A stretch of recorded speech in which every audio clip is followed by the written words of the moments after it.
নমস্কার, বাংলার মাটি বাংলার কৃষি অনুষ্ঠানে আপনাদের স্বাগত। আজকের আলোচনার বিষয় চীনা বাদামের বিজ্ঞানসম্মত চাষ পদ্ধতি। সুদূর চীন থেকে এই বাদাম বা তৈলবীজ ফসল হিসেবে আমাদের দেশে এসেছিল বলে চীনা বাদাম নামে সুপরিচিত।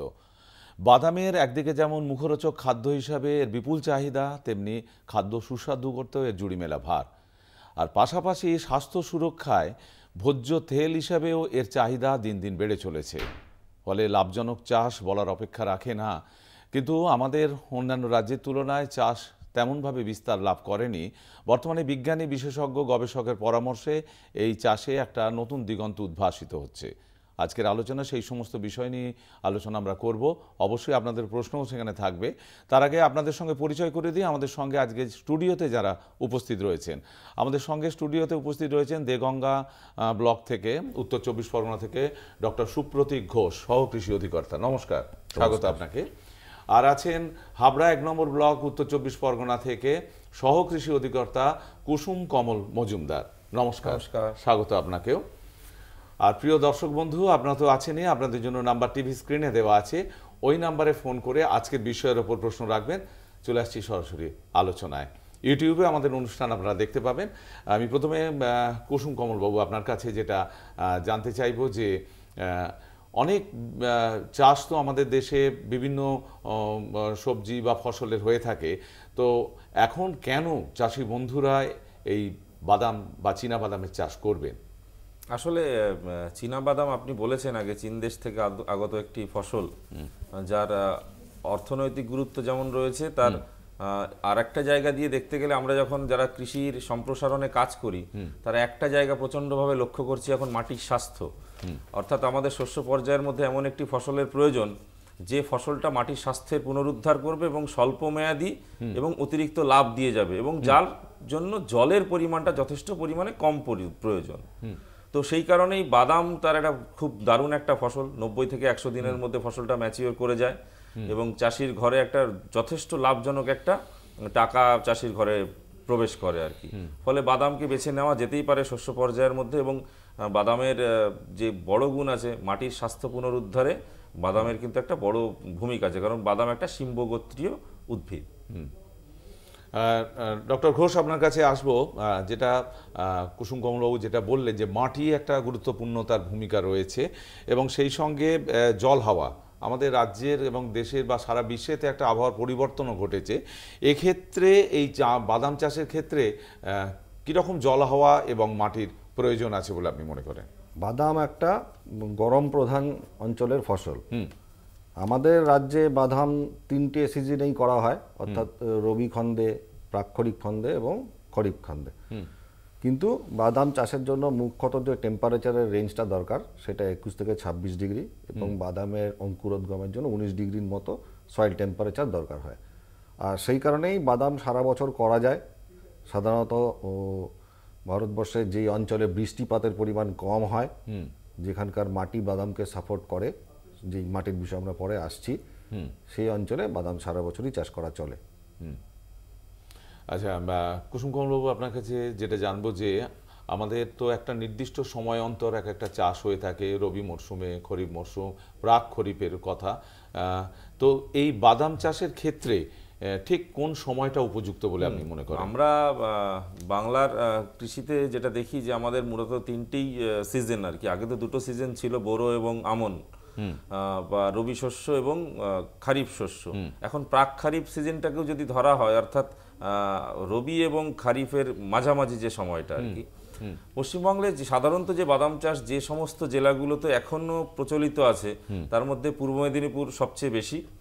আর তার পরবর্তীকালে যদি আপনি দেখতে পারেন যে হুগলি জেলাতে আলু তুলে বাদাম চাষ করার একটা প্রবণতা রয়েছে। একদম। এছাড়া উত্তর 24 পরগনা, মুর্শিদাবাদ, এই সমস্ত জেলাগুলোতেও যে সমস্ত নদীর চরবর্তী যে সমস্ত এলাকা, সেখানেও বাদামের চাষ হয়। বেশিরভাগ এলাকাতেই, পূর্ব মেদিনীপুর বাদ দিয়ে বাকি সমস্ত এলাকায় কিন্তু প্রাক খরিফ খণ্ড হিসাবে বাদামের চাষ করে। অর্থাৎ এই যে সময়টা চলছে এখন, ফেব্রুয়ারি মাসের যে সময়টা এখন চলছে, অর্থাৎ ফাল্গুন চৈত্র মাসের সময়টাতে কিন্তু বাদামটা বসানো হয়। পূর্ব মেদিনীপুরের ক্ষেত্রে ওটা কিন্তু শীতকালীন বাদামটা, যেটা ডিসেম্বর অনওয়ার্ডস যে ইয়েটা করা হয়, ট্রান্সপ্লান্ট সোয়িংটা করা হয়, সেটা কিন্তু পূর্ব মেদিনীপুরে হয়। ফলে আমাদের এখানে বেশিরভাগ ক্ষেত্রে বেস্ট টাইম যদি বলতে পারেন আমাদের এই গাঙ্গেয় পশ্চিমবঙ্গের ক্ষেত্রে সেটা কিন্তু প্রাক খরিফ খন্ড, যেটা এই ফাল্গুন চৈত্র মাসের যে টাইমটা। আচ্ছা, মাটিটা কিভাবে প্রস্তুত করে নেবেন? হ্যাঁ, মাটির ক্ষেত্রে বাদামের মাটির ক্ষেত্রে যেটা মূলত দরকার, বাদাম যেহেতু আপনারা জানেন যে বাদামের ফসলটা হয় কিন্তু মাটির নিচে, অর্থাৎ ঝুরঝুরে মাটি এবং মাটিটা প্রচণ্ড বায়ু চলাচল করতে পারবে এমন মাটির প্রয়োজন হয়। যে কারণেই বিজ্ঞানীদের রেকমেন্ডেশন যে বেলে বা বেলে দোআঁশ মাটি, নদীর পাড়ের যে সমস্ত চরের যে সমস্ত মাটি, সেই মাটিগুলো কিন্তু বাদাম চাষের জন্য যথেষ্ট পরিমাণে উপযুক্ত। ডক্টর ঘোষ, আপনার কাছে যেটা জানবো যে যখনই আমরা জমি প্রস্তুত করে রাখলাম, তারপরে যে প্রশ্নটা স্বাভাবিকভাবেই আসে আমাদের মনের মধ্যে যে বীজ বপনের ক্ষেত্রে সেখানে জাত নির্বাচন একটু গুরুত্বপূর্ণ। এখানে চাষি বন্ধুরা উপযুক্ত কোন কোন জাতগুলোকে নির্বাচন করবেন? বাদামের ক্ষেত্রে আমরা দু ধরনের জাত দেখতে পাই। একটা হচ্ছে একটু বড় দানা, বড় শুটির জাত, তার মধ্যে জেল 24, ICGS 44, এই জাতটা যথেষ্ট প্রমিসিং। এদের ইল্ডও ভালো, অয়েল পার্সেন্টেজও ভালো। এছাড়া আছে একটু ছোট দানা এবং ছোট শুটির AK 12-24, তারপরে আছে আপনার MH2। তাছাড়া আমাদের এখন NMEO প্রকল্পে, জাতীয় খাদ্য সুরক্ষা মিশন, মানে যেটা ভোজ্যতের অংশে, সেখানে একটা জাত আমরা এই বছর দিয়েছি, সেটার নাম ধরণী। এই জাতগুলো কিন্তু যথেষ্ট প্রমিসিং। এছাড়াও TG 51, TG 37A, অনেক জাত আছে। আচ্ছা, এইখানে আরেকটা জিনিস আপনার কাছে জানবো যে যেহেতু আমরা মুখরোচক খাবার হিসেবে যেমন একদিকে গ্রহণ করছি, তেলের জন্য যে বাদাম উৎপাদন, দুটোর মধ্যে কোনো পার্থক্য বা তফাৎ থাকে? তেলের জন্য বাদাম উৎপাদনের কিছু আলাদা আলাদা জাত থাকে।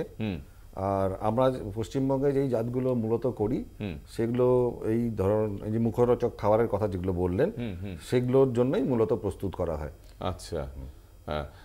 কুসুম কমলবাবু, আপনার কাছে যেটা জানবো যে আমাদের পরবর্তী পর্যায়ে যেটা সবচেয়ে গুরুত্বপূর্ণ হচ্ছে সার প্রয়োগ। আমাদের সারের ক্ষেত্রে আমরা জানি যে রাসায়নিক সার আমরা দীর্ঘদিন ধরে ব্যবহার করে আসছি। বর্তমানে জৈব সারেরও একটা ব্যবহারের প্রবণতা চাষি বন্ধুরা দেখাচ্ছেন এবং সেটা পরিবেশগতভাবে বা স্বাস্থ্যসম্মতভাবে আমরা অনেকেই গ্রহণ করেছি। বাদামের ক্ষেত্রে কি কি সার প্রয়োগ করবেন এবং কেমনভাবে করবেন? এখানে জৈব রাসায়নিক দুই সমন্বয় হবে না এমনি শুধু রাসায়নিক হবে? আমরা প্রথমেই বলেছিলাম যে বাদাম চাষকে জনপ্রিয় করার পেছনে এটা একটা বড় কারণ আর কি, যে বাদাম চাষের ক্ষেত্রে আমাদের এখানে যেটা হয়, অন্তত আলু তুলে বাদাম যেখানটা হয় সেখানে কিন্তু সার দেওয়ার খুব একটা প্রচলন নেই। শুরুতেই সার দেওয়ার কোনো প্রচলন নেই। বিশেষ করে রাসায়নিক সারের মধ্যে নাইট্রোজেন ঘটিত যে সমস্ত সার, অর্থাৎ সেই সমস্ত সার কিন্তু বাদামের শুরুতে দেওয়ার কোনো প্রয়োজনীয়তা ছিল না। বেসিক্যালি যেটা দেওয়া হয় পটাশিয়াম এবং ফসফরাস জাতীয় সার, এবং এর পরবর্তীকালে জমি প্রস্তুতের পরে ফসলের দাঁড়ানো অবস্থায় যখন ফসল আছে জমিতে, তখন কিন্তু জিপসামের প্রয়োগ করা হয়। সুপ্রতীত এই ব্যাপারে আরেকটু ডিটেইলে বলতে পারবে। বাদামের সাধারণত আমরা পশ্চিমবঙ্গে যেগুলো ভাগ করছি, আমরা বাদামের সার প্রয়োগের ক্ষেত্রে আমি বলে নিচ্ছি দুটো সিজন আমরা মুখ্যত দেখছি। একটা হচ্ছে শীত এবং একটু গ্রীষ্ম সিজন, মানে অর্থাৎ প্রাক-খরিফ সিজন, আর একটা হচ্ছে খরিফ সিজন, বর্ষাকালীন। এই শীত এবং যেটা গ্রীষ্ম সিজন, এইখানে কিন্তু বাদামটা সম্পূর্ণ ইরিগেটেড হিসাবে চাষ করা হয়। আর যেটা বর্ষা, সেখানে কিন্তু সম্পূর্ণ বাদামটাই বৃষ্টি নির্ভর হিসেবে চাষ করা হয়। সুতরাং শীত এবং এই গ্রীষ্ম সিজন যখন আমরা ইরিগেটেড চাষ করছি, তখন আমরা একর প্রতি 8 কেজি নাইট্রোজেন, 12 কেজি ফসফরাস এবং 20 কেজি পটাশ সারের একটা রেকমেন্ডেশন করি, এবং এই সম্পূর্ণ সারটাকেই কিন্তু মূল সার হিসাবে দিতে বলা হয়। আর যখন আমরা এটা বর্ষাকালীন বাদাম হিসাবে চাষ করব, বৃষ্টি নির্ভর বাদাম হিসাবে, তখন কিন্তু একটু সার বাড়াতে হবে, কারণ বর্ষাকালে আমরা জানি যে সারের অনেকটা অপচয় হয়। সেক্ষেত্রে নাইট্রোজেনের পরিমাণে 8 কেজি থাকবে, কিন্তু ফসফরাসের পরিমাণ 24 কেজি এবং পটাশের ক্ষেত্রে আমরা 32 কেজি সারের প্রয়োজন হবে। এছাড়া বাদাম লাগাবার 20 থেকে 25 দিন পরে আমাদের কিন্তু একর প্রতি 80 থেকে 100 কেজি জিপসাম দিতে হবে। কারণ জিপসামের মধ্যে দুটো জিনিস থাকে, একটা হচ্ছে সালফার আর একটা হচ্ছে ক্যালসিয়াম। বাদাম কিন্তু এমন একটা ফসল যার মধ্যে প্রচুর ক্যালসিয়াম থাকে এবং যার জন্য প্রচুর ক্যালসিয়াম দিতে হয়। আর সালফার দিলে আমরা জানি অয়েলের পার্সেন্টেজ বাড়ে, অয়েলের পাঞ্জেন্সি বাড়ে, এই দুটো জিনিস দিতে হবে। এছাড়া মাইক্রোনিউট্রিয়েন্ট হিসেবে বোরন দিতে হয়। প্রতি বিঘাতে আমরা 1 কেজি করে বোরাক্সের একটা অনুমোদন করি। বোরাক্সটা 2 ভাগে ভাগ করতে হবে। স্যার একটু বিরত করছি, একজন বন্ধু আছেন টেলিফোনে, একটু দেখে নিই। হ্যালো। হ্যালো, হ্যাঁ নমস্কার, কে বলছেন, কোথা থেকে আমি বলছেন? আমি ডক্টর এম রায় কথা বলছি, বর্ধমানের ওখান থেকে, শক্তিগড় বর্ধমান এরকম জায়গা থেকে বলছি। আপনাকে স্বাগত স্যার, বলুন আপনার প্রশ্ন। আমার একটা ছোট্ট কিচেন গার্ডেন আছে, আলু চাষ জাস্ট হয়ে গেছে, আলুগুলো উঠে গেছে। তো এবার আমি চাইছি যে ওখানেতে বাদাম, আপনাদের কথা শুনে আমার মনে হলো যে ওটা বোধহয় ভালো হবে, নতুন খবর পেলাম। তো আমার একটা প্রশ্ন, যে বাদামটা কতদিন জমিটা আটকে রাখবে, মানে কতদিনে আমি হারভেস্ট করতে পারবো? আচ্ছা, খুব ভালো প্রশ্ন, আপনি সঙ্গে থাকুন, আপনাকে ধন্যবাদ। হ্যাঁ, জাত অনুযায়ী বাদাম মোটামুটি, বাদামের 2 ধরনের জাত হয়। একটা হচ্ছে দাঁড়ানো জাত বা গুচ্ছ, আর একটা হচ্ছে ছড়ানো জাত। এই ছড়ানো জাতটা আমরা বর্ষাকালীন বাদাম হিসাবে রেকমেন্ড করি, আর দাঁড়ানো জাতটা শীত, গ্রীষ্ম, বর্ষা 3 সিজনেই হয়। এই দাঁড়ানো জাতের যে বাদামগুলো আছে এগুলো 100 থেকে 110 দিন টাইম নেয়। আচ্ছা, আর ছড়ানো জাত মোটামুটি 115 থেকে 125 দিন নেয়। তবে একটা জাত আছে যেটা TG51, সেটা আপনি বীজ পাবেন কি না জানি না, সেটা মোটামুটি 90 থেকে 100 দিনের মধ্যে আপনি ফসল হারভেস্ট করতে পারবেন। স্যার আপনার আলোচনায় যেখানে আপনাকে থামিয়ে দিয়েছিলাম আর কি, যে সারের বিষয়টা বলছিলেন, যেটা বলছিলাম, বোরাক্সটাকে 2 ভাগে ভাগ করে নিতে হবে। এই 1 কেজির মধ্যে 500 গ্রাম দিতে হবে জমি তৈরির সময়, আর বাকি 500 গ্রাম দিতে হবে ফুল আসার সময়। আর বাদাম একটা জিনিস, যে বাদামের মাটিতে যদি কখনো ম্যাগনেসিয়ামের অভাব ঘটে তাহলে কিন্তু বাদামে একটা রোগ আসে, পরবর্তী রোগের প্রসঙ্গে আমরা বলবো, টিক্কা রোগ। সেই জন্য বাদামের মাটিতে যাতে ম্যাগনেসিয়ামের অভাব না ঘটে সেই জন্য কিন্তু ম্যাগনেসিয়াম সালফেটও দেওয়া চলে। আচ্ছা, কুসুম কমলবাবু, আপনার কাছে যেটা জানবো যে একটা পরিচর্যার খুব প্রয়োজন, সঠিকভাবে পরিচর্যা হওয়া, কারণ আগাছা এবং অন্যান্য উপদ্রব হয়ে থাকে। সেক্ষেত্রে আগাম সতর্কতা হিসেবে চাষি বন্ধুরা কি কি ব্যবস্থা গ্রহণ করবেন? পরিচর্যার বলতে বাদামটা অ্যাকচুয়ালি প্রচণ্ড অন্যান্য যে সমস্ত সামগ্রী অর্থাৎ সার, জল এগুলো কম লাগলেও ভীষণ কেয়ার লাভিং, প্রচণ্ড পরিচর্যার প্রয়োজন হয় আর কি। আপনি লাইনের সোয়িং করবেন, বপন করতে হবে, নির্দিষ্ট দিন পরে সেই লাইনকে আপনার সোজা করতে হবে এবং মাঝের মাটি ধরাতে হবে প্রত্যেকটা গাছ টু গাছ। আমরা জানেন যে লাইন টু লাইন আমরা ভ্যারাইটি অনুযায়ী বলি 25 থেকে 30 সেন্টিমিটার লাইন টু লাইন করতে, এবং গাছ টু গাছের মধ্যে 5 to 10 সেন্টিমিটারের একটা দূরত্ব রাখতে বলি, যাতে বায়ু চলাচলটা প্রপারলি করা যায় আর কি। এবং আগাছা, যেটা যেহেতু লাইনে ফসল হয়, 2 লাইনের মাঝখানে এবং গাছ থেকে গাছের মাঝখানেও কিন্তু আগাছা হয়।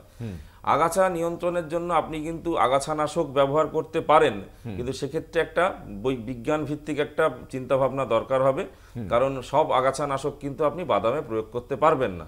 কারণ বাদামের মধ্যে ঘাস জাতীয় যদি কোনো আগাছা হয় তাহলে আপনি ঘাস জাতীয় আগাছানাশক মারবেন, বাদাম গাছের ক্ষতি সাধারণত হবে না, কারণ বাদামটা চওড়া পাতার ফসল।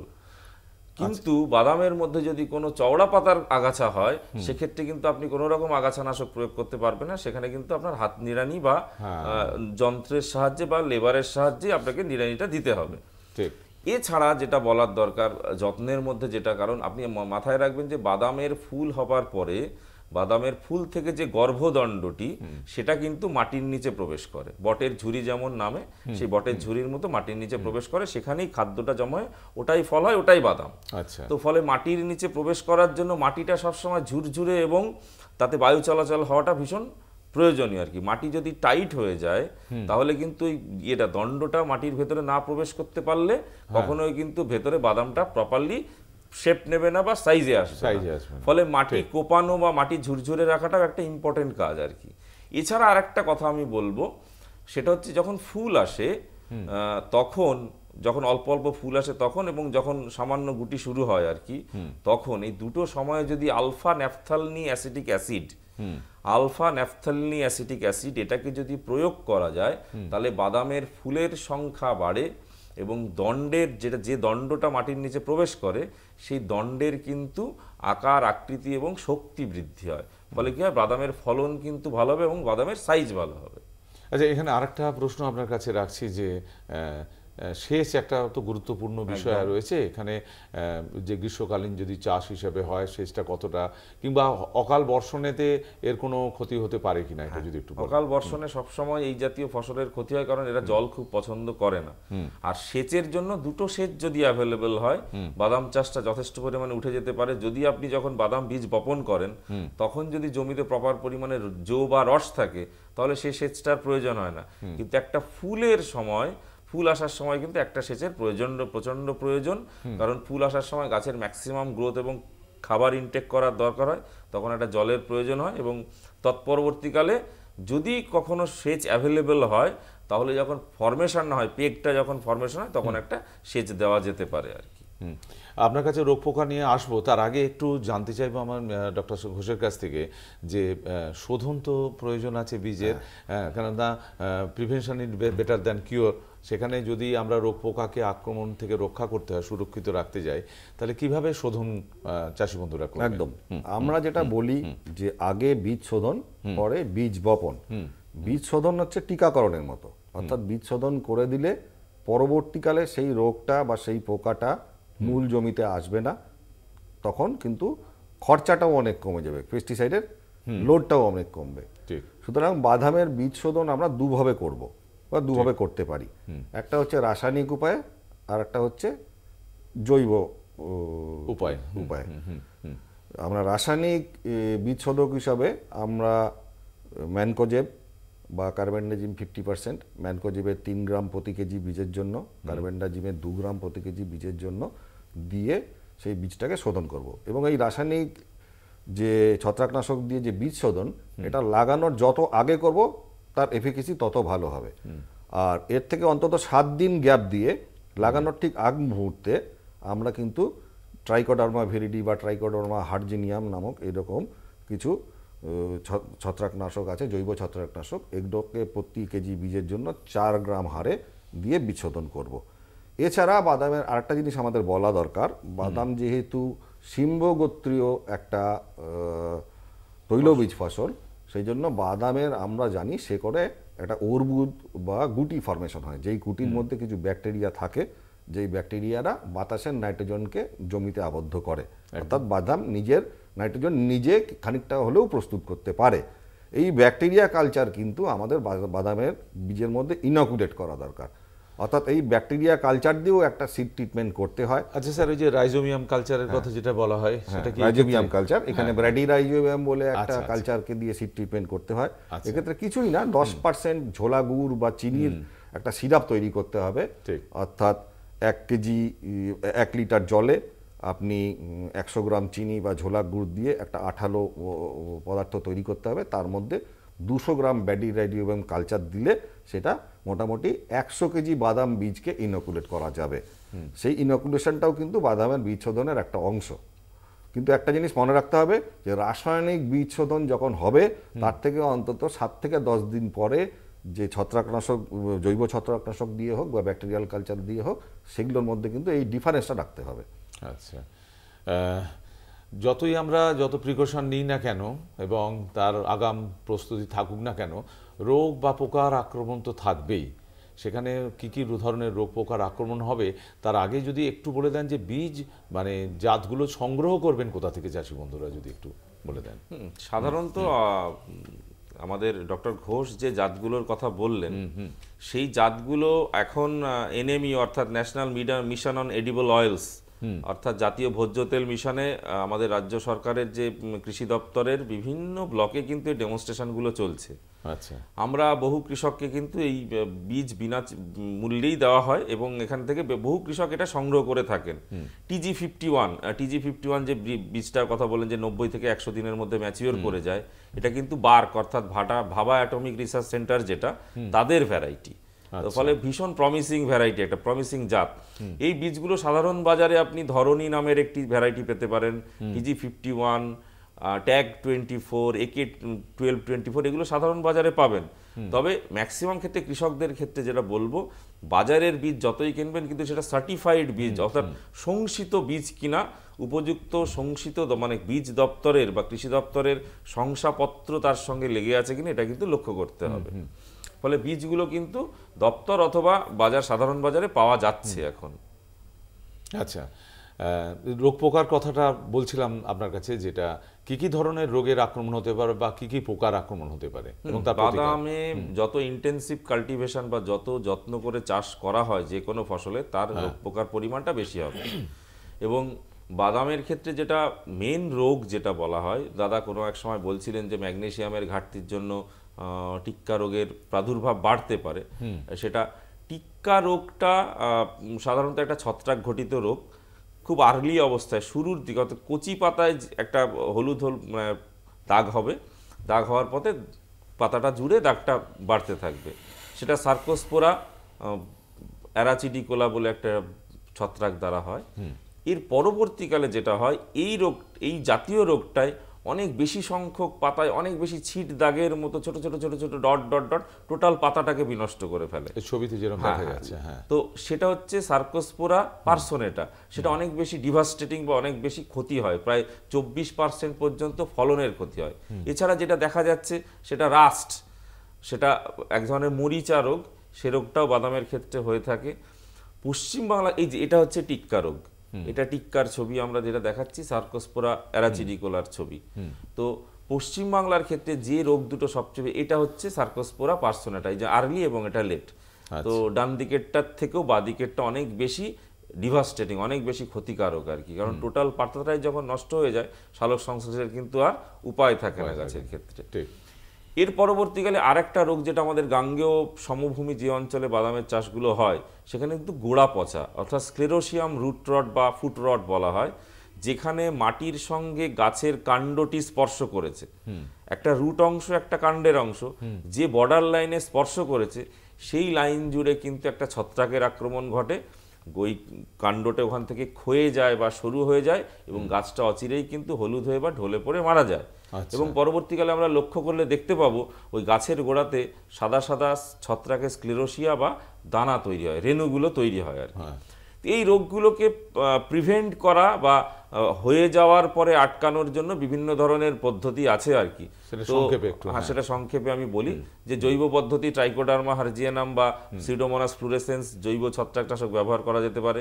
বিশোধন ভীষণ একটা ইম্পর্টেন্ট, জমিকে পরিশুদ্ধ রাখা, অর্থাৎ পূর্ববর্তী ফসলের নাড়া এই সমস্ত অবশিষ্টাংশ যাতে না থাকে সেটা এবং কি দূর করে। এছাড়া বাজার চলতি যে সমস্ত ছত্রাকনাশকগুলো আছে তাদের মধ্যে আমি বেশ কিছু নাম বলবো, যেমন ধরুন কার্বেন্ডাজিম 50% বা কার্বেন্ডাজিম 50% প্লাস ব্যাঙ্কোজেব 25% যে ফর্মুলেশনগুলো পাওয়া যায়। এছাড়া পেনসাইকিউরন, ভ্যালিডামাইসিন এই জাতীয় ঔষধকে কিন্তু নির্দিষ্ট যদি মাত্রায় ব্যবহার করা হয়, এই রোগগুলোকে আমরা কিন্তু যথেষ্ট পরিমাণে আটকাতে পারি। আর পোকার মধ্যে সাধারণত লেদা পোকা, আমরা সমস্ত জানি যে বিকেলের পরে লেদা পোকা এসে গাছগুলোকে কেটে খেয়ে নেয়। এছাড়া বিহার হেয়ারি ক্যাটারপিলার, কিছু শুয়োপোকা যেটা ছবিতে দেখা যাচ্ছে, এই শুয়োপোকা পাতাগুলোকে কুড়ে কুড়ে খেয়ে নেয়। এছাড়া কিছু মাছি বা ফড়িংয়ের দ্বারা কিছু ভাইরাস বহন হয়, এই জাতীয় পোকাগুলো আসে। পোকা দমনের জন্য আমরা আলোক ফাঁদ ব্যবহার করতে পারি, ফেরোমন ট্র্যাপ ব্যবহার করতে পারি। এছাড়া আমরা বিভিন্ন ওষুধ, ক্লোরোপাইরিফস 20% 2 ml পার লিটার, এছাড়া ইন্ডক্সাকাপ 2 ml পার লিটার, এই জাতীয় ওষুধ কিন্তু আমরা ব্যবহার করতে পারি। আমরা একবারে শেষ মুহূর্তে চলে এসেছি। শেষ প্রশ্ন হিসেবে আপনার কাছে যেটা জানতে চাইবো যে ফসল তোলার একটা নির্দিষ্ট সময় আছে, সেটা কিভাবে চাষি বন্ধুরা বুঝবেন, আর গুদামজাতকরণই বা কিভাবে করবেন?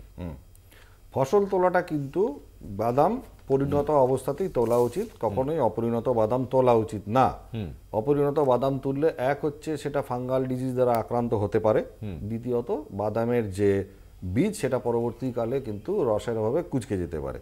সুতরাং গাছের পাতা যখন হলুদ হতে আরম্ভ করবে তখন কৃষক ভাইদের যেটা করতে হবে, বাদামকে তুলে নিয়ে টেস্ট করতে হবে, দেখতে হবে যে বাদামটাকে নাড়ালে ঝনঝন করে শব্দ হচ্ছে এবং বাদামের যে খোসা, যে সুটির ভিতরের দিকে যে অংশটা সেটা কালো রঙের মানে কালো বর্ণের হয়ে গেছে। এছাড়া যেটাকে সুটিটাকে চাপ দিলে শব্দ করে সে ভেঙে যাচ্ছে। এই অবস্থায় যখন আসবে তখন কিন্তু বাদাম আমরা হারভেস্ট করব। আর বাদাম হারভেস্ট করার সময় বাদামকে কিন্তু গ্রেডিং করতে হবে, এটা একটা বিশেষ গুরুত্বপূর্ণ বিষয়। সেইখানে কিন্তু রোগাক্রান্ত বা পোকা দ্বারা আক্রান্ত বা কোনো কারণে যদি কোদালের আঘাতে সেটা আঘাতপ্রাপ্ত, এই ধরনের বাদামগুলোকে স্যার, আলাদা করতে হবে। এখানেই থামাতে হচ্ছে আপনাকে।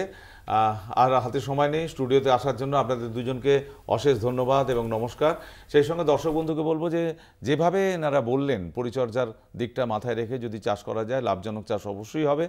আপনারা আমাদের এই নিয়মিত বাংলার মাটি বাংলার কৃষি অনুষ্ঠান দেখুন। আগামী সপ্তাহে আবার আপনাদের সঙ্গে দেখা হবে। আজকের মতো বিদায় নিচ্ছি, কিন্তু কোথাও যাবেন না। পরবর্তী অনুষ্ঠানের জন্য আপনাদের চোখ থাকুক কলকাতা টিভির পর্দায়। নমস্কার।